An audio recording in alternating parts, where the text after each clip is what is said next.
everyone, Adrienne here. So today we're doing a book review.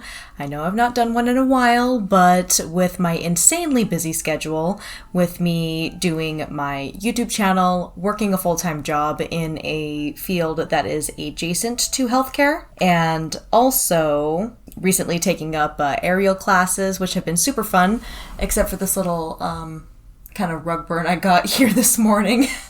Whoops. But that's okay. The move I did was totally worth it. So yes, insanely busy, but I'm still having an amazing time with doing all of these things that I'm so passionate about. Sometimes there's not enough time within the day to do all of that, but I find the time. And thankfully, I was able to set aside enough time to read this gorgeous book that we're going to be talking about today. So yes, we are doing a book review. However, it may not have completely Gothic themes, but there are ghosts. There is some involvement in the occult and the supernatural. But if these elements already interest you, then I think it's worth giving it a read. Today we're going to be discussing The London Seance Society by Sarah Penner, a modern sort of Gothic novel, but we'll get into it. The London Seance Society follows the story of Lena Wicks, a young woman anxious to learn the truth behind the mysterious deaths of her headstrong younger sister Evie, as well as Lena's secret lover Eloise. Evie was the devoted student of the enigmatic and renowned French medium Vaudelin de l'Eure. Following Evie's death, Lena seeks out Vaudelin to learn the art of mediumship to solve her sister's unsolved murder, and the more Lena sees of Vaudelin's skills as a medium, the more her skepticism of mysticism and spiritualism wanes.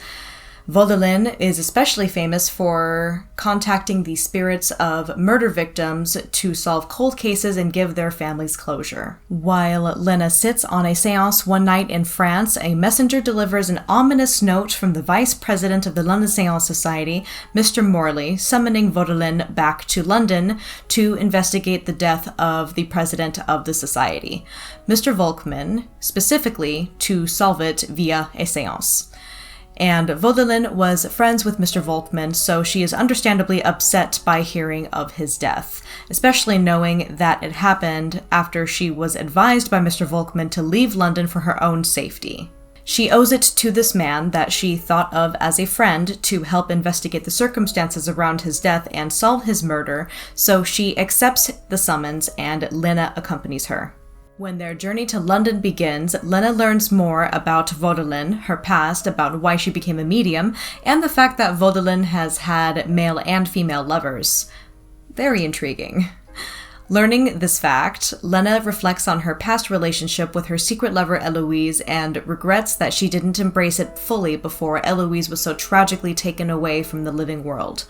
When Lena and Vaudelin arrive in London, Mr. Morley is their guide to the London Seance Society and takes great effort to conceal them because the society is strictly a men's club.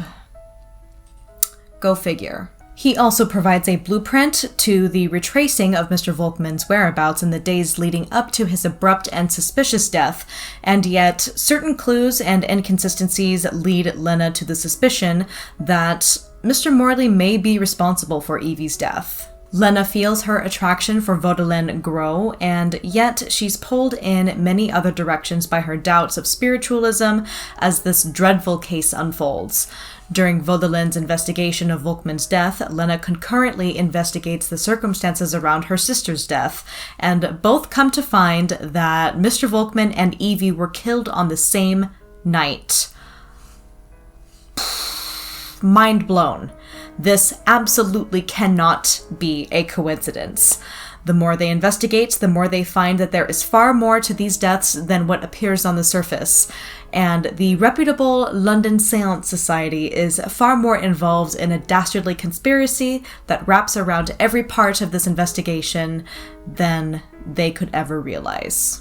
So I absolutely adored this story. Sarah Penner's writing style is so engaging and fascinating that it made this book a real page-turner. She did such a great job with preserving the tradition of the Victorian detective story that this honestly reads like the work of Sir Arthur Conan Doyle and Bram Stoker. No joke.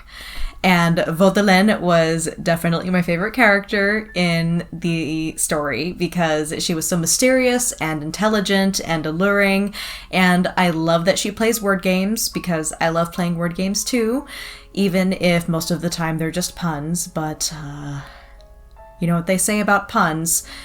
Those who do not like puns are ones that cannot make puns. Shots fired.